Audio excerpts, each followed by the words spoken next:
Aleluia, graça e paz do Senhor Jesus. Veja se você já cumprimentou quem está aí ao seu lado. Diga uma palavra de vitória, de bênção para esse irmão. Diga que bom que você está aqui hoje. Você está no lugar certo, na hora certa, com as pessoas certas. Aleluia. Glória a Deus. Irmãos, no dia 1 de junho, nós vamos fazer uma grande festa aqui. Aleluia. Nós vamos ter o nosso batismo nas águas, mas será também um dia que nós vamos reunir a nossa família de igrejas aqui da região central de Portugal. Então, nós vamos fazer a conferência que se chama Extraordinário Lisboa. Aleluia. Semana que vem eu trago mais informações e notícias sobre isso, mas será um dia marcante, já coloque aí na sua agenda. Você que ainda por algum motivo não foi batizado nas águas, será a sua oportunidade. Amém? Glória a Deus. Feche os olhos aí mais uma vez, vamos orar ao Senhor. Agradece ao Senhor pela oportunidade de ouvir a Tua palavra. Pai, obrigado porque hoje o Senhor quer falar conosco. Hoje o nosso coração está aberto. Nós abrimos, ó Deus, a nossa mente, os nossos ouvidos, para receber do Senhor uma palavra viva, uma palavra que nos edifique, que nos transforme, que nos leve ao caminho do vencedor, em nome do Senhor Jesus. Amém. Eu quero ler com os irmãos nessa manhã, Efésios capítulo 1, verso 3. Eu sempre gosto de afirmar, faço isso para mim todos os dias pela manhã, faço isso para os irmãos também na minha live de oração às 7 horas, de segunda a sexta, mas eu sempre gosto de relembrar você de quem você é em Cristo Jesus. Pergunta aí seu vizinho, você sabe a sua identidade em Cristo? Mas vamos ler então, Efésios capítulo 1, verso 3, diz assim: bendito o Deus e Pai de nosso Senhor Jesus Cristo, que tem nos abençoado. Diga, o Senhor tem me abençoado. Quantas bênçãos o Senhor tem te dado? Está escrito aí, com toda sorte de bênção espiritual nas regiões celestiais em Cristo. Aleluia. Diga, eu sou abençoado. Você sabia que tem cristão que tem vergonha de dizer isso? Ele fica, eu não sei se é o politicamente correto, não é? Que impede ou deixa o cristão inibido de levantar e dizer, eu sou abençoado. Parece uma certa arrogância, parece uma prepotência, parece que você está dizendo que você é melhor do que o vizinho aí do lado, mas não é. Você está dizendo o que a Bíblia diz ao seu respeito. E a Bíblia diz que você é abençoado com toda sorte de bênçãos. Aleluia. Aleluia.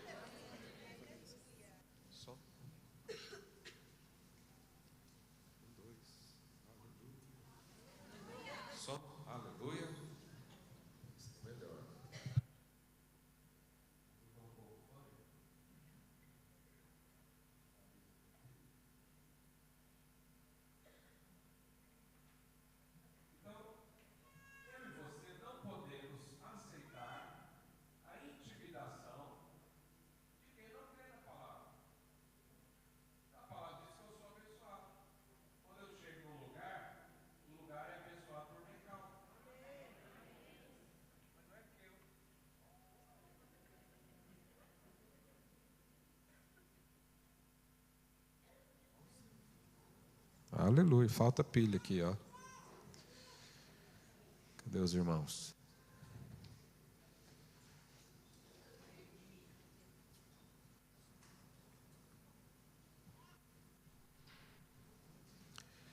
Então, se você, pode deixar isso aqui mesmo. Se você crê e declara, o seu comportamento é moldado pela sua crença. Então, se você crê que é abençoado, o que um abençoado faz todo dia? Recebe bênção. Mas se você não crê nisso e acredita em outra coisa, então você não está à espera.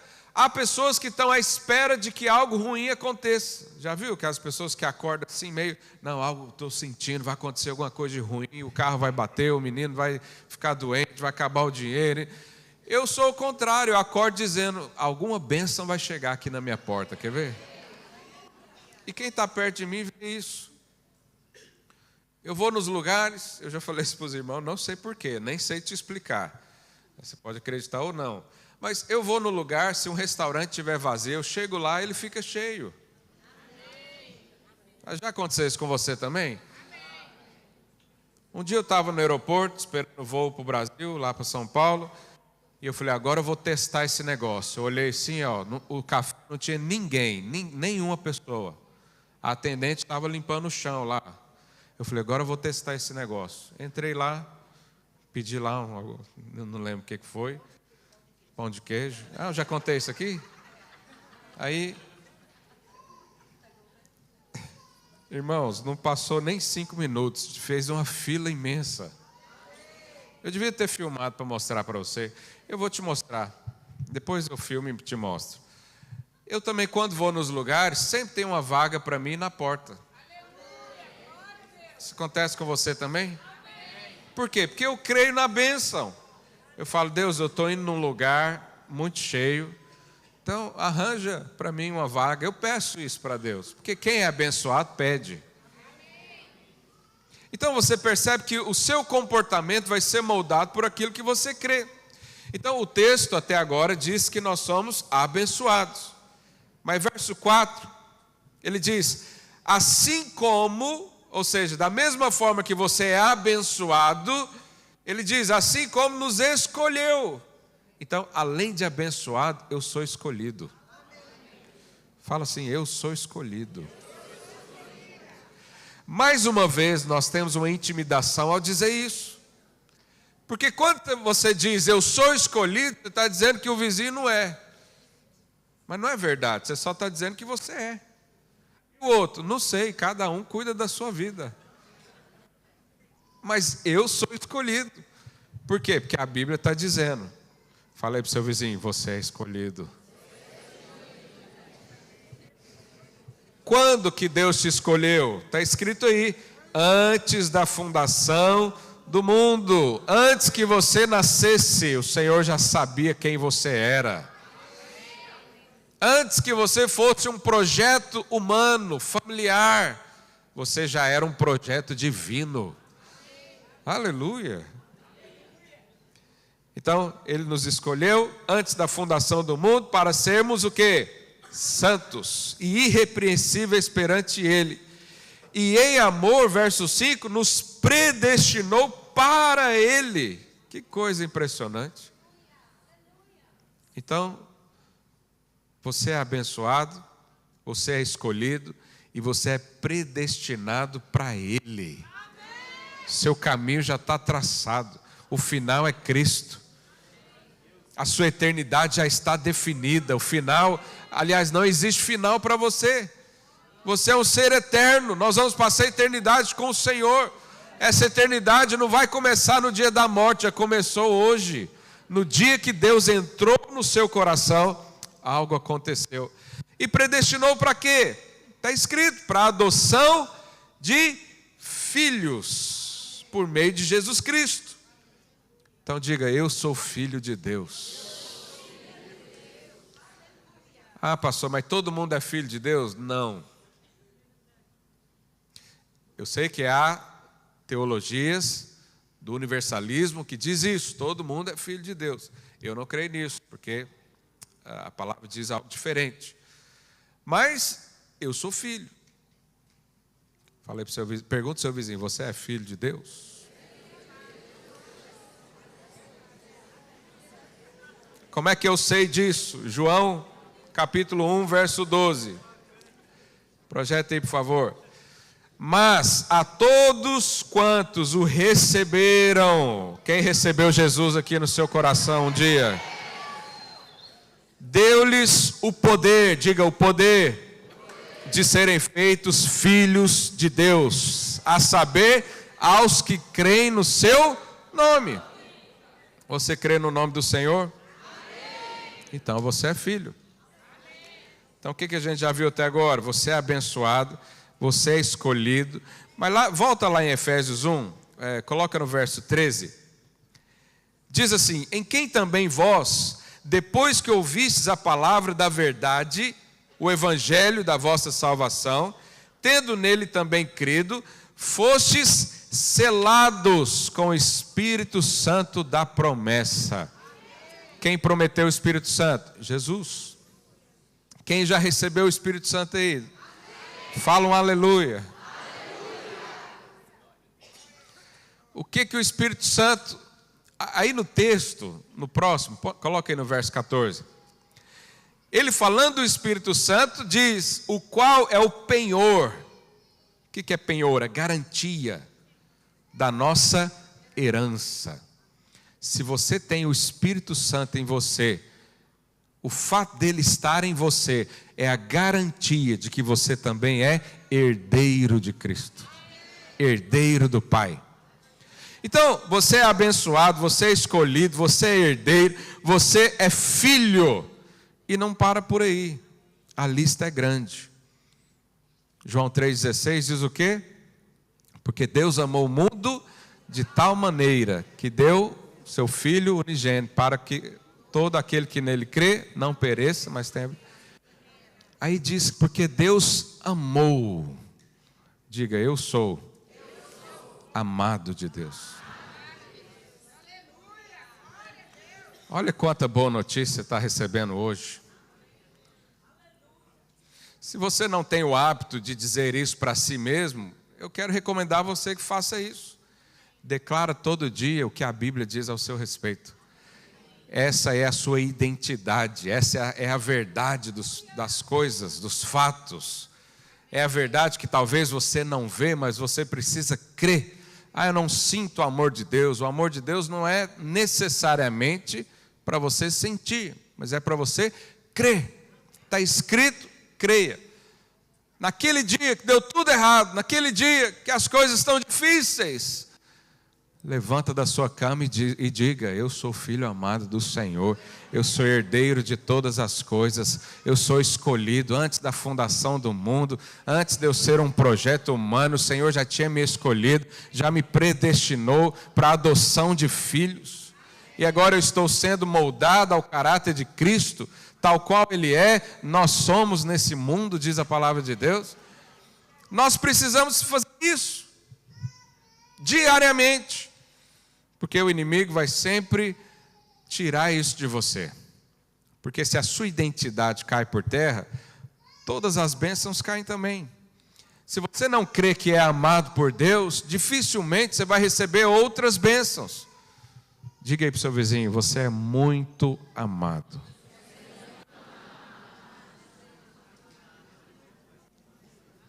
Agora, por que nós recebemos tudo isso?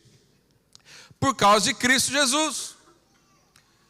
Eu e você estávamos destinados a uma vida de falência. Nós estávamos destinados ao inferno, à perdição completa. Mas o Senhor um dia nos resgatou. E por causa de Cristo, a Bíblia diz que nós recebemos uma nova posição. Antes você estava aqui na terra, na natureza caída. Agora você está assentado junto ao Pai, em Cristo Jesus. Deus mudou a sua posição, Deus mudou a sua natureza, Deus mudou, arrancou você pelas raízes aqui dessa terra e plantou você no reino dele, te fez filho. Essa é a nossa posição. Diga, essa é a minha posição. Agora, o que acontece é que nós temos então a posição que Cristo nos colocou, e temos o estado momentâneo em que vivemos. E às vezes você vê uma diferença entre a posição que nós estamos em Cristo com o estado que nós estamos hoje. Porque a Bíblia te chama de justo. Diga, eu sou justo pela fé. Mas aí você olha no espelho e não enxerga tanta justiça assim. Aí você faz uma coisa que não deve e o inimigo já vem condenando você, a lei já condena você, e você diz o quê? Não pareço tão justo assim. Nós temos que entender, e eu quero deixar isso muito claro para você hoje, que existe a posição espiritual que eu estou em Jesus e o estado momentâneo em que eu vivo. As duas coisas lá na frente vão se unir. Esse é o propósito do Espírito Santo, para que você seja como Cristo, com o caráter de Cristo, com a mente de Cristo, com os sentimentos de Cristo, e a cada dia estamos mais próximos. Mas a nossa posição nunca muda, porque foi Cristo que colocou você lá. Cristo te deu o status de justo. Mas a sua posição é essa, é justo. Mas o estado parece que ainda não está tanto assim. Porque há uma diferença. Você se converteu, existem coisas para serem trabalhadas na sua vida. Existem hábitos que precisam ser moldados. Existem comportamentos que ao longo do tempo na sua vida cristã vão sendo moldados pelo Espírito Santo. Mas a nossa posição em Cristo é que é a verdade. Jesus falou, o Espírito está pronto. Porque o Espírito, você é espiritual. Fale para o seu vizinho, você é espiritual. Mas se você fez o curso de maturidade no Espírito aqui na igreja, você sabe que nós somos um ser dividido em 3 partes. Quantos sabem? Espírito, alma e corpo. O Espírito, ele então está pronto. Você recebeu vida através de Jesus. O seu corpo, ele vai ficar aqui nessa terra, se Jesus não vier, ele vai apodrecer debaixo da terra. E a Bíblia diz que para nada presta. Diga, a minha carne, para nada presta. Mas aí tem a alma. A sua alma é eterna. Só que a sua alma foi moldada nesse mundo. E quando você encontrou Jesus, Ele te mostrou uma superioridade de vida. E agora a sua alma vai ser transformada. Agora, é claro que essa transformação não acontece do dia para a noite. A mudança da morte para a vida foi instantaneamente, quando Jesus entrou em você. Você saiu da morte e entrou na vida. Mas a sua alma ainda tem muitos resquícios. Tem comportamentos, tem informações, tem ensinos que você, ao longo da sua caminhada cristã, vai desenvolver até chegar ao padrão de Cristo Jesus. Quantos entendem até aqui? Então, existe a sua posição em Cristo, que ela é espiritual, mas existe o estado momentâneo em que você vive. A posição é quem eu sou, que a Bíblia diz que eu sou. O estado é como eu me encontro naquele momento, hoje, por exemplo. O nosso estado deve ser coerente com a nossa posição. Então, obviamente, se eu sou justo diante de Deus, as minhas obras e o meu comportamento deve ser justo também, coerente ao estado. Mas às vezes não é. Por quê? Porque eu estou sendo transformado, eu estou aprendendo ainda. Eu estou sendo moldado. Um dia eu tropeço ali, aí eu determino, aqui eu não caio mais. Mas esses tropeços e esse estado momentâneo não definem a minha posição em Cristo. Está entendendo? Eu sei que hoje eu estou muito teórico, mas é assim mesmo. Vai pegando aí. Existe o estado e a posição. A sua posição não define o seu estado. Quantos estão acompanhando? Vai ouvindo. O que é o estado? Um dia você está animado. Um dia você acordou dizendo, eu vou para o culto, vai ser uma glória, vai ser maravilhoso, eu vou receber Jesus, eu vou abraçar as pessoas. Quem está aqui assim hoje? Mas tem dia que você não disse amém, talvez seja o seu caso. Você veio porque é cristão. O que o crente faz domingo pela manhã? Vai na igreja. Esse é o estado. Tem dia que você acorda feliz, outro dia você acorda triste. Um dia você é o ser mais generoso da face da terra e quer ofertar e quer ajudar pessoas. Outro dia você quer acumular tudo para você mesmo e está nem aí para o vizinho. Isso é o estado. Um dia você está animado com as coisas, outro dia está mais introspectivo. Sabe, eu e você, eu vou te ensinar algo hoje. Toda autoanálise que você fizer, avalie a sua posição, não o seu estado. Porque quem avalia estado, fica depressivo. Sim ou não? Você conversa com alguém que está triste, normalmente ele está avaliando o seu estado. Ele diz, isso aconteceu comigo, eu fiz isso, eu penso isso, eu estou sentindo tal coisa. Mas se você fizer uma autoanálise assim, né, na sua vida, vendo a sua posição, você nunca vai ficar triste. Você sempre vai recorrer àquilo que você é em Cristo Jesus. Então isso vai gerar vida. E o que nós temos que fazer? Posição, estado. Permanecer na posição que o Senhor nos colocou. Eu quero dar um exemplo aqui. Você sabe, o povo, os israelitas peregrinaram no deserto e certa vez eles passaram pela terra dos moabitas, a terra de Moabe. E lá tinha um rei, chamava Balaque, e o rei ficou preocupado com aquele povo passando pela terra. E o rei decidiu contratar um profeta para amaldiçoar o povo. Como é que era o nome daquele profeta? Os irmãos lembram? Balaão. Maravilha. Então ele contratou Balaão para amaldiçoar o povo de Deus. Mas quando Balaão abria a boca para amaldiçoar o povo, ele só conseguia abençoar. Por quê? E ele fez isso várias vezes. E o rei Balaque então chama Balaão e falou: Balaão, mas eu te paguei para falar, para denunciar, para falar mal do povo, para amaldiçoar.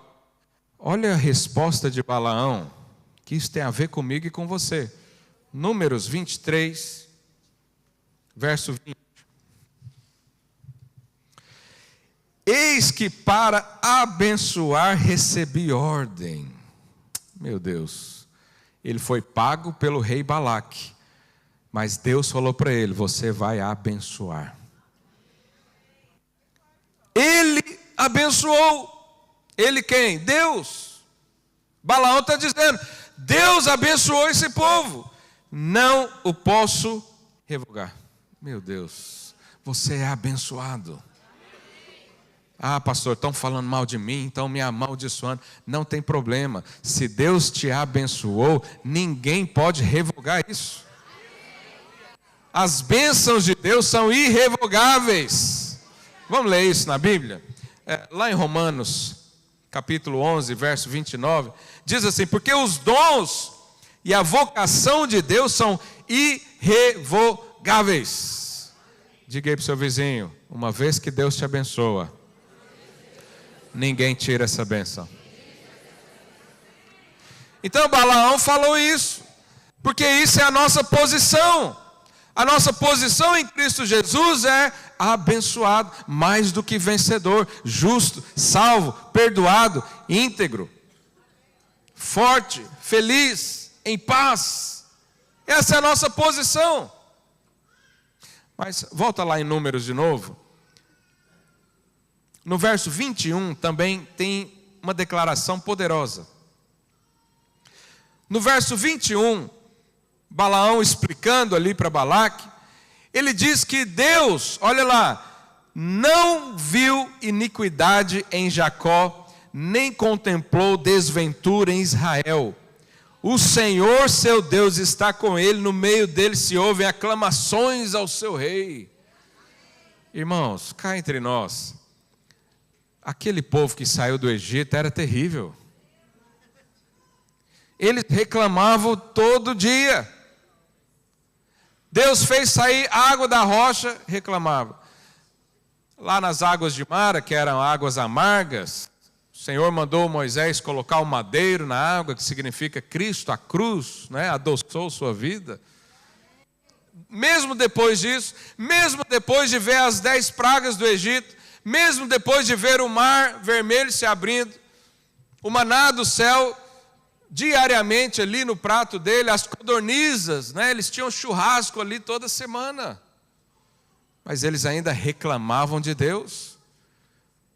Receberam punição por causa disso, na época das serpentes. Depois Deus manda fazer uma serpente de bronze presa numa haste, que também representa Cristo, que é a salvação e a cura para a humanidade. Então esse povo era terrível. Mas aqui diz que Deus não via iniquidade neles. Fala aí para o seu vizinho, Deus não vê a sua iniquidade.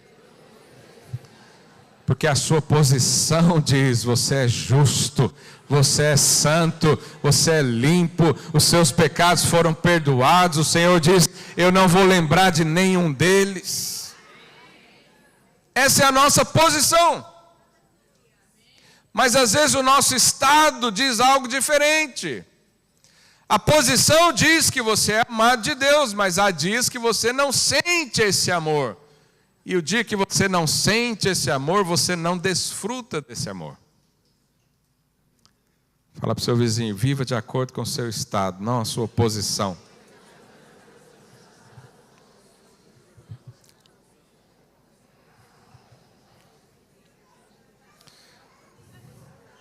Eu falei o contrário? É só para ver se vocês estão atentos. Viva de acordo com a sua posição, não o estado momentâneo. Aleluia.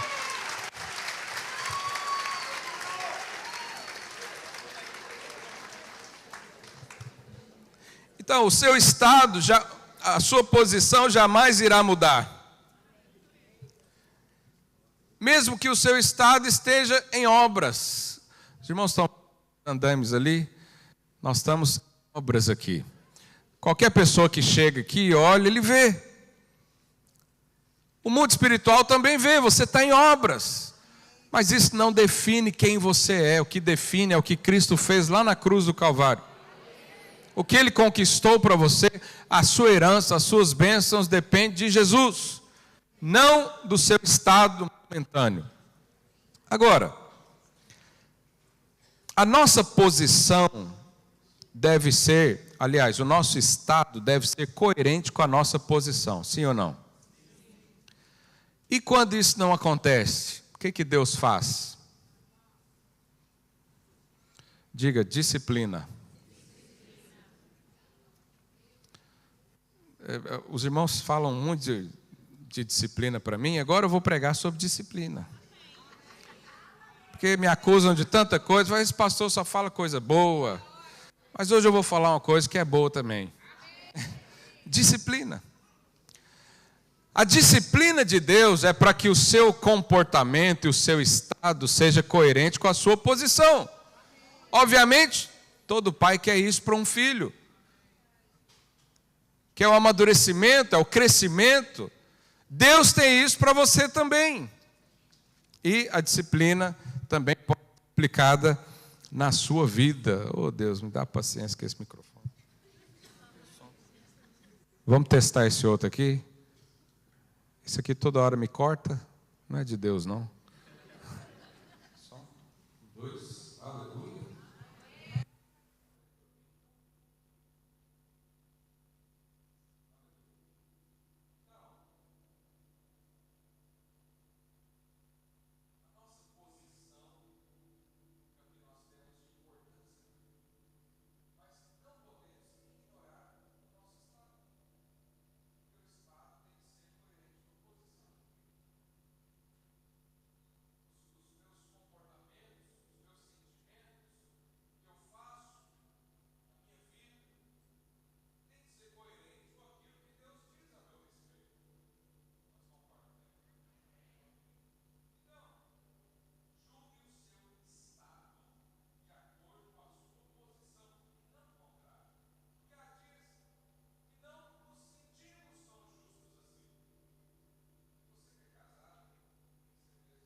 fugindo de Deus.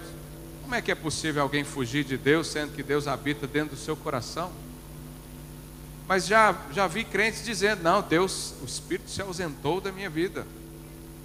Ele está julgando com base no seu estado e não na sua posição. Porque a posição diz, aquele que se une ao Senhor é um só Espírito com Ele. Houve uma unidade celestial que Cristo fez na cruz, uniu você ao Pai. Mas o seu estado, às vezes, você acha que Deus está longe. Quem aqui já sentiu que Deus está longe? Pode ser sincero. Você faz oração, nada acontece, não sente um arrepio, não vê uma revelação, não tem uma visão dos céus. O que você pensa? Deus não está aqui comigo. Você bem no dia da ceia, você caiu em pecado um dia antes. Aí vem para a ceia, o servo vai dar o pão e o vinho para celebrar o perdão dos pecados. O que você diz? Não, hoje não. Por quê? Por causa do pecado. Você está julgando e deixando de desfrutar de uma vida abundante por causa do contexto e não da posição. Você que caiu em pecado antes da ceia, a ceia é justamente para você. Mas não é para você lembrar que é pecador, é para você lembrar que é justo. Porque o sangue de Jesus lavou completamente a sua vida. Mas a gente às vezes fica embaralhado com isso. O seu estado pode atrapalhar você de servir na obra de Deus. Porque você se considera não adequado. Não estou pronto para servir a Deus. Quantas vezes eu já ouvi isso? Eu chamo o irmão para ser um líder de célula e falo, irmão, a gente vê potencial em você, vamos ser um líder de célula. O que ele diz? Eu não estou pronto. Ele está olhando o estado ou a posição? Está olhando o estado. Porque na posição você está pronto, você é mais que vencedor. Você é cheio do Espírito, o Espírito Santo está aí para garantir que toda a promessa do Pai aconteça na sua vida. Então não podemos viver avaliando o nosso estado o tempo todo. Precisamos estar convictos da nossa posição em Cristo Jesus. Por isso a importância de você afirmar, reafirmar, repetir várias vezes o que a Bíblia diz ao seu respeito. Porque o mundo vai dizer o contrário, os seus sentimentos vão dizer o contrário, as circunstâncias vão dizer o contrário, o inferno inteiro vai acusar você de algo que você não é segundo a sua posição em Cristo Jesus. Quantos estão entendendo até aqui? Há dois tipos de autoavaliação. A primeira autoavaliação, ela resulta em condenação. Essa autoavaliação é sobre posição. Desculpa, estado.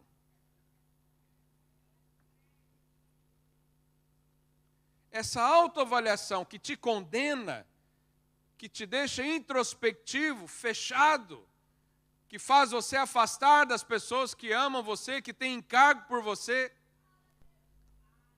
que te leva a se sentir fora do contexto bíblico, fora do propósito de Deus, não pode ser do Espírito Santo.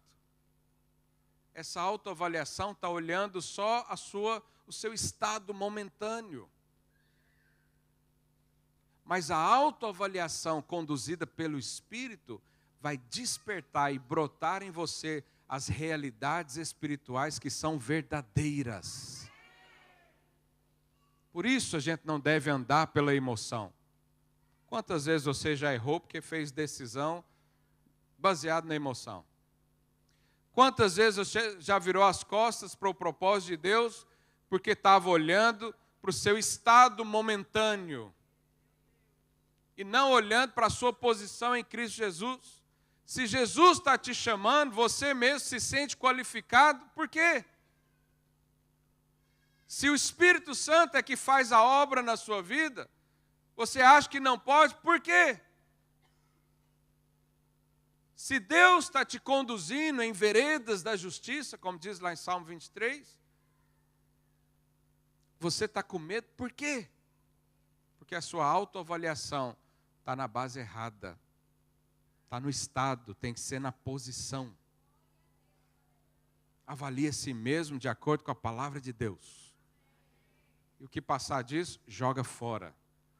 Ah, pastor, mas é o que parece. Não interessa o que parece, não interessa o que eu estou sentindo, eu fico com a palavra de Deus. Se eu chego lá fora, a Bíblia diz que o céu é vermelho, ele está azul, eu aponto o dedo e falo, você é mentiroso, meus olhos estão cegos, porque Deus disse que é vermelho. Não interessa o que a gente está sentindo, não interessa o que as circunstâncias estão dizendo, eu sou o que Deus diz que eu sou. Essa é a verdade, esse é o fato principal na minha vida. Assim você vai conseguir andar em vitória. Agora, quando você está num estado diferente da sua posição, Deus tem interesse em que você seja transformado. Obviamente, nós não podemos viver tão distante da nossa posição. Obviamente, se nós estamos no estado muito distante, diferente daquilo que o Senhor nos chamou, Ele vai te disciplinar. Mas a disciplina é sempre para crescimento. Sempre. Mas Deus vai disciplinar você. Eu quero ler aqui com os irmãos, Hebreus capítulo 12, verso 5. O escritor de Hebreus, olha o que ele diz.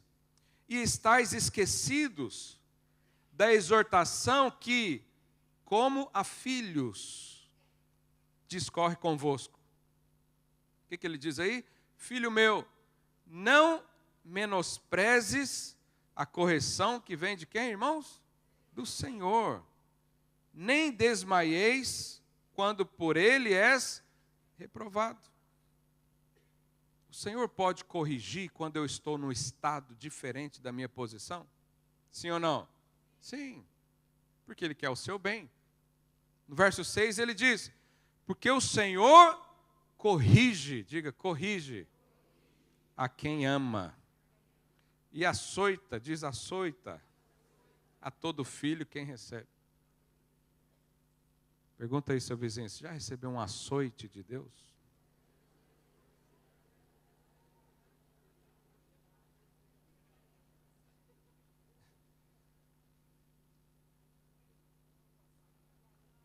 De uma irmã, no final do culto, chegou para mim e falou, pastor, estou toda quebrada. Eu falei, por quê, irmão?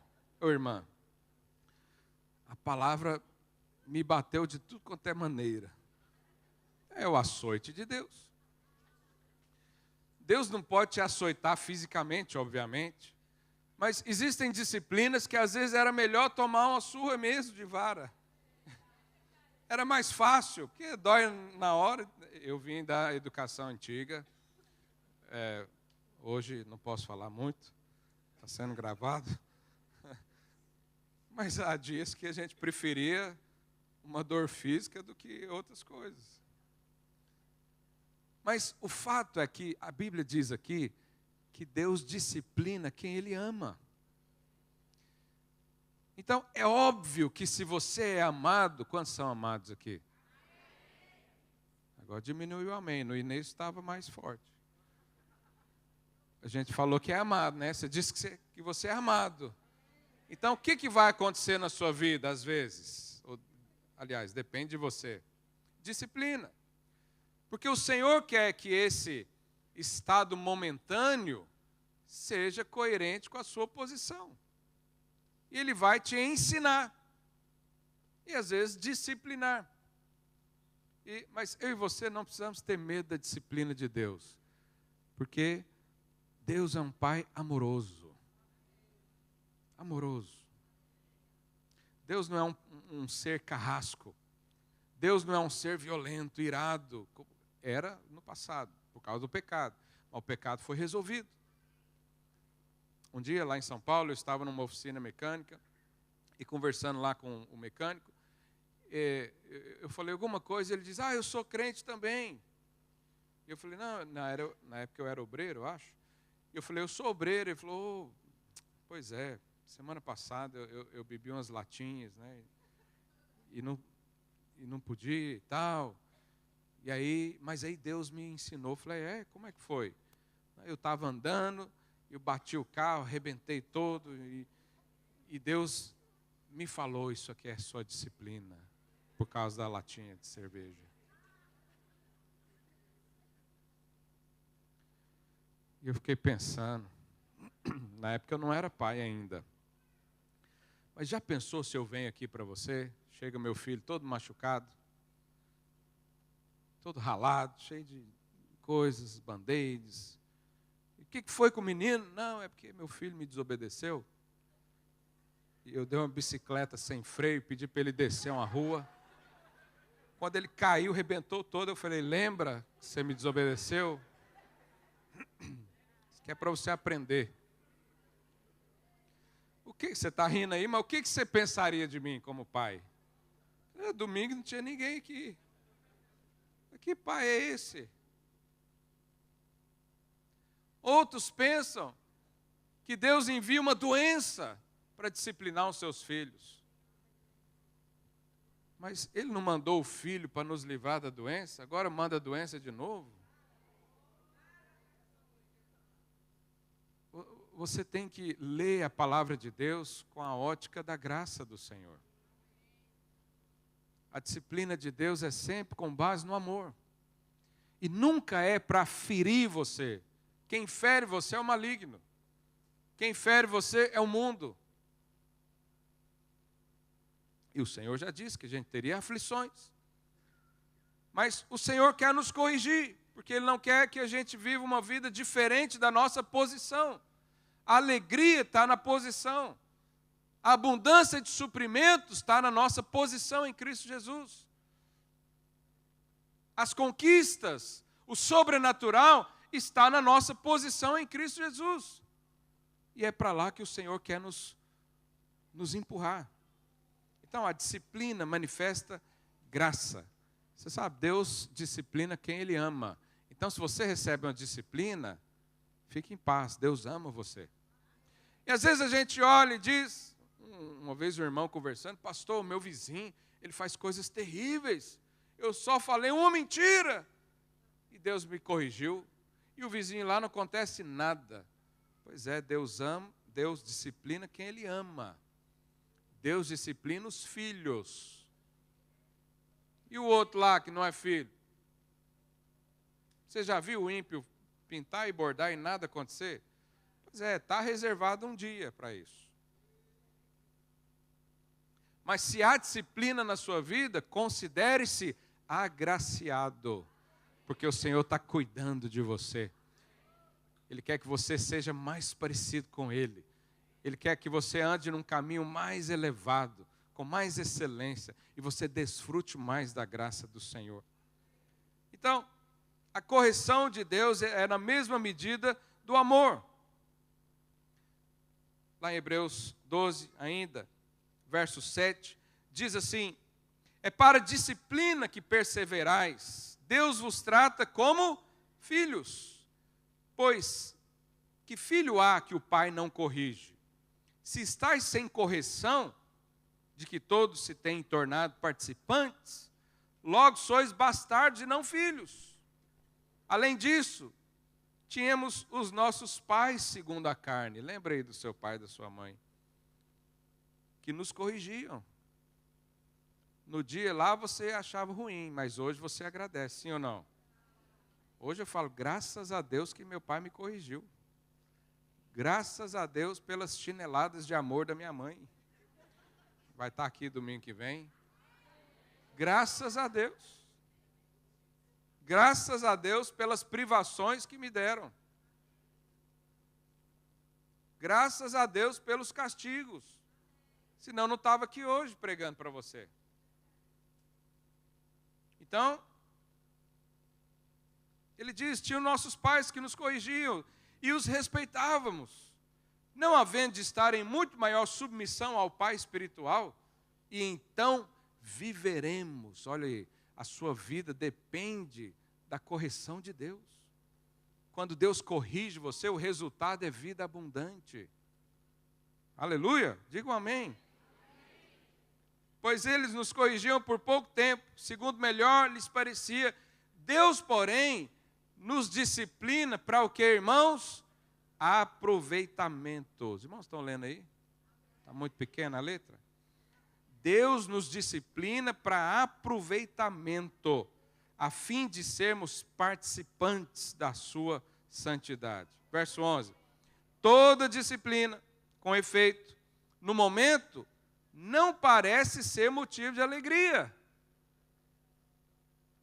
mas de tristeza. Ao depois, entretanto, produz fruto pacífico aos que têm sido por ela exercitados fruto de justiça. Então, a disciplina de Deus é necessária para mim e para você.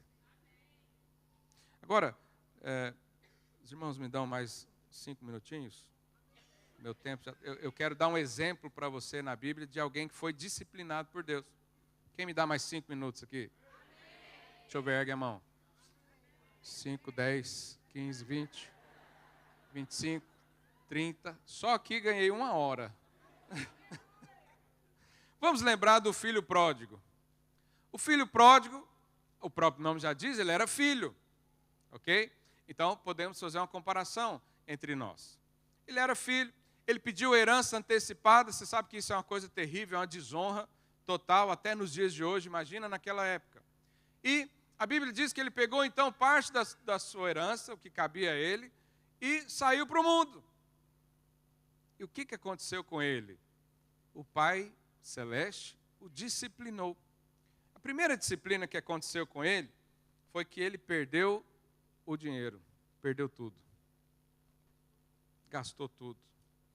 Com amigos, com bebedices, prostituição e etc. Isso é disciplina, porque quantos creem na prosperidade? Você sabe, tem aquela música, eu gosto daquela música, né? Por onde eu for a tua bênção me seguirá. A gente tem que tomar cuidado, porque isso não é a verdade. Não é por onde você for que a bênção te seguirá. Há caminhos que as bênçãos não vão todas. Se você está no caminho errado, numa posição diferente, no estado diferente da sua posição, não é toda bênção que segue você, não. Ainda assim, a bênção acompanhou aquele rapaz. Por exemplo, a bênção da proteção. Deus protegeu ele, isso é uma bênção. Mas e a prosperidade? Já pensou o filho pródigo indo num culto? Pastor, ora por mim. O dinheiro acabou. Prosperidade, eu creio na prosperidade. O pastor vai falar, eu creio também. Mas não dá para prosperar desse jeito. Com esse coração, gastando dinheiro dessa maneira, não dá. Então isso é uma disciplina. Você fala, meu Deus, eu estou em disciplina e nem sabia. Porque aquele dinheiro, foi um dinheiro, vamos dizer assim, justo, honesto do trabalho dele. A gente prospera de qualquer maneira? Não. Existe um caminho. Existe uma conduta. Existe uma forma de nós administrarmos os nossos bens. Se o dinheiro vai levar você para o caminho da perdição, essa bênção será tirada da sua vida. Isso é o quê? Disciplina. Disciplina. Lá em Colossenses 3:21 diz, pois aquele que faz injustiça, aqui nós estamos lendo Nova Aliança. Eu não estou aqui falando de maldição, estou falando de injustiça. Aquele que faz injustiça recebe em troco a injustiça feita. E nisso não há acepção de pessoas. Deus não manda maldição para você, mas Ele permite que a injustiça seja cobrada. E aqui não estamos falando também de plantação e colheita, porque quando você planta, a colheita é muito maior. Aqui nós estamos falando de consequência. Então você dá um tapa em alguém, o que você vai receber de novo? Um tapa. Tem que ser na mesma medida, para ser justo. Não é? Isso aí, Deus vai tirar de você? Não, Ele deixa. Por quê? Para você perceber. Se alguém desse prosperidade, se Deus abençoasse com um prato de comida o filho pródigo, ele nunca voltava para casa. Então Deus impediu ele de crescer, de avançar.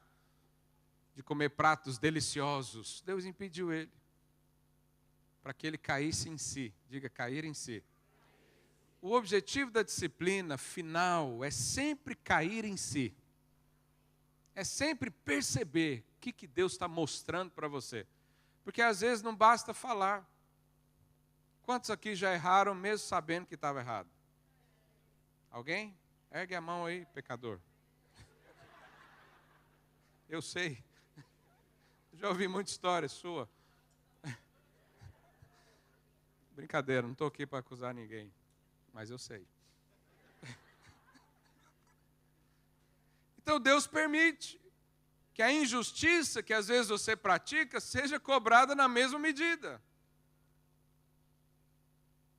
Segunda coisa que aconteceu com o filho pródigo, ele perdeu amizades. Aliás, essas amizades não eram nem tão boas assim. Você sabe, às vezes acontece pessoas afastarem de você. Ou às vezes Deus afasta você da pessoa. E às vezes você não quer se afastar. E Ele faz algo diferente. Isso é disciplina. Mas esses amigos, o fato de ter perdido amigo, foi bom ou ruim? Foi bom. Mas isso é disciplina. Porque a disciplina é sempre boa na sua vida. Deus afasta aquilo que corrompe você. Deus às vezes tira aquilo que brilha demais aos seus olhos. Volto a dizer, Deus não manda doença, Deus não amaldiçoa, o que Ele livrou você nunca volta para a sua vida. Não da parte de Deus. Mas Ele tira coisas assim, quando quer te preservar.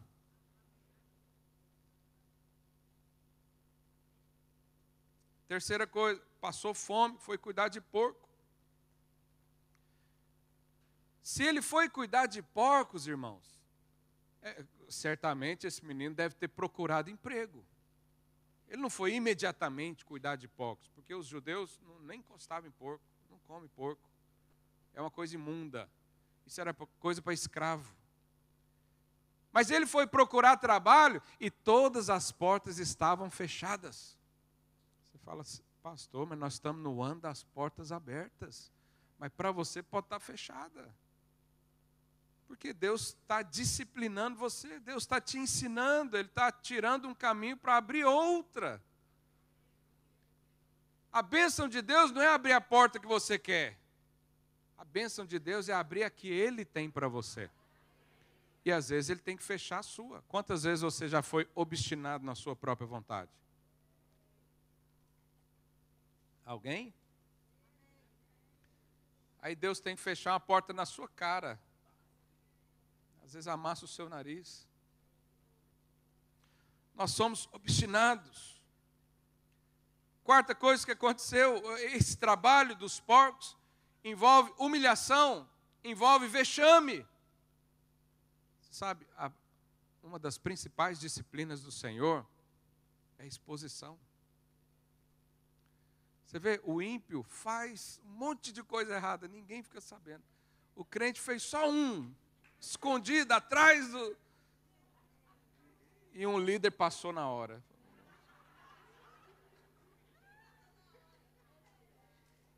Não era assim?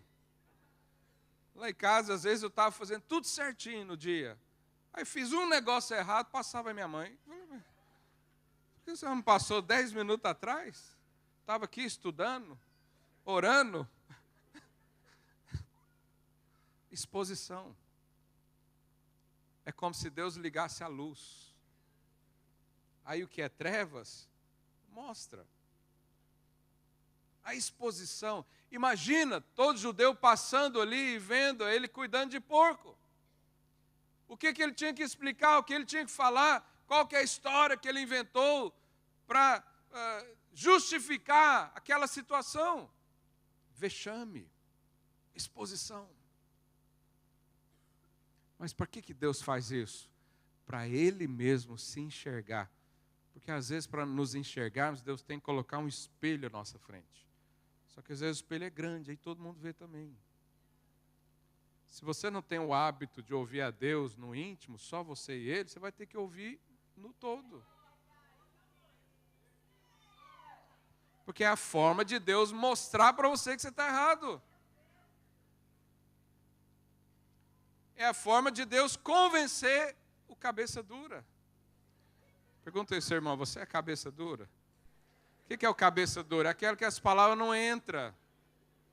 O pai já falou, o tio já falou, o pastor já falou, mas ele tem que bater a cabeça em algum lugar. Ele tem que ir lá comer comida de porco, para olhar para ele mesmo e dizer, o que eu estou fazendo aqui? Não foi esse o final da história? Ele caiu em si, a Bíblia diz que ele lembrou do pai, lembrou da casa. Ele diz, até os funcionários do meu pai comem melhor do que eu. O que eu estou fazendo aqui? Essa vida não é para mim. Se Deus não tivesse permitido que ele fosse humilhado de tamanha forma, ele estava até hoje lá no mundo, gastando tudo, achando que isso é liberdade, achando que é alegria, achando que é tudo isso. Mas Deus tira tudo isso para que ele caia em si. Deus faz isso comigo e com você também. O final é sempre o seguinte: a abundância no meu relacionamento com Deus. Eu vou voltar para o Senhor, vou voltar para a igreja, vou voltar para a célula, vou voltar à oração com Deus, eu vou adorar o Senhor novamente, eu vou agarrar o propósito de Deus, e essa é a minha vida. A disciplina de Deus é sempre para você cair em si e voltar ao desfrute de uma vida abundante com o Pai. O que nós temos que fazer nesses dias? E talvez essa palavra seja para você. Reconhecer a disciplina de Deus na sua vida. Reconheça. Reconheça que o Espírito Santo está querendo moldar esse estado, essas coisas momentâneas, para que você viva na posição. E o que precisar fazer, Deus faz, porque Ele te ama. Ele não vai deixar você perdido por aí. Ele não vai deixar você sem direção. Ele não vai deixar você sem palavra. E às vezes Ele tem que amarrar você e pôr aqui para você ouvir a palavra. De várias formas. Então, hoje quero deixar essa palavra com você, porque o objetivo da disciplina é sempre ajustar, restabelecer, transformar, colocar de volta a posição. O que aconteceu com aquele filho? Voltou para casa, foi recebido pelo pai. Se fosse eu, você estaria com o cinto na mão, falando, vem, você vai voltar para casa. A minha vizinha falava isso para o meu vizinho. Ele aprontava, saía correndo, ela ficava lá e disse, 1 hora você vai voltar. Mas Deus não está na porta dizendo, 1 hora você vai voltar. Deus está te chamando, falando, vem, o seu lugar é aqui comigo. Eu vou te reestabelecer, vou trocar sua roupa, vou lavar você, vou te dar um anel de novo, vou colocar sandálias. Vem, volta, continua. Esse é o objetivo da disciplina de Deus. Não é para abater você, não é para condenar você, é para te elevar a uma vida da posição que você foi chamado. Então, reconheça a disciplina de Deus na sua vida. A nossa posição nunca muda, mas o estado muda.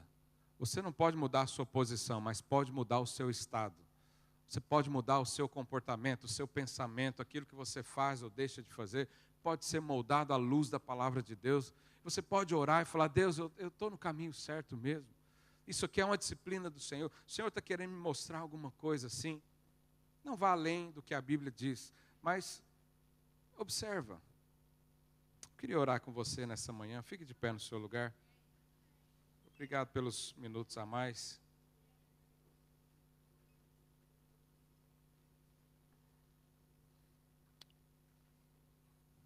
Feche os seus olhos aí onde você está. Reconheça você e o Senhor. Fala, Deus, eu sou um filho amado e o Senhor me ama, o Senhor cuida de mim. O Senhor tem interesse que eu viva na posição em que fui chamado. Pai, nós pedimos, dá-nos hoje sensibilidade a ouvir a Tua voz. Dá-nos hoje percepções. Percepções de tantas circunstâncias que estão sobre nós. percepção de quando o Senhor quer falar conosco que nós não ouvimos. Oh Deus, abre o nosso entendimento, abre os nossos ouvidos espirituais, usa pessoas para falar conosco. Não queremos viver um caminho errado, não queremos, ó Pai, ignorar os desígnios do Senhor, não queremos ignorar, ó Deus, o caminho reto do Senhor, queremos viver conforme a nossa posição. Nós fomos chamados e somos justos, salvos, perdoados, nós recebemos o Espírito, é isso que nós queremos. Por isso, fala conosco, fala com cada um de nós. Fala, Deus, revela propósitos, revela, Deus, situações que estão acontecendo para crescimento, para amadurecimento, em nome do Senhor Jesus. Conduz-nos, ó Pai, ao arrependimento no Senhor, conduz-nos à transformação nesses dias, para que possamos experimentar a boa, perfeita, agradável vontade de Deus, em nome do Senhor Jesus, em nome de Jesus. Sabe, irmãos, quando você faz uma autoavaliação e isso te leva à condenação, isso não é a obra do Espírito Santo, isso é obra maligna. Mas quando você faz uma autoavaliação e você percebe a posição que você está, isso vai resultar em arrependimento. O que é o arrependimento? É quando você decide mudar. Então você percebeu uma disciplina de Deus, você percebeu o Espírito te levando para um lado, para um outro, arrepende. O que é o arrependimento? É ficar chorando amargamente? Não, talvez tenha choro. Mas pode acontecer arrependimento sem choro. É quando você recebe uma palavra e diz, é isso que eu preciso, eu vou seguir, vou mudar essa minha vida, nunca mais eu toco nisso, nunca mais eu faço aquilo outro. Não é por causa da lei, mas é porque o Espírito moveu o seu coração. Então, aceita isso. Fala aí para o seu vizinho, aceita que dói menos. Deus abençoe você, um ótimo domingo em nome do Senhor Jesus.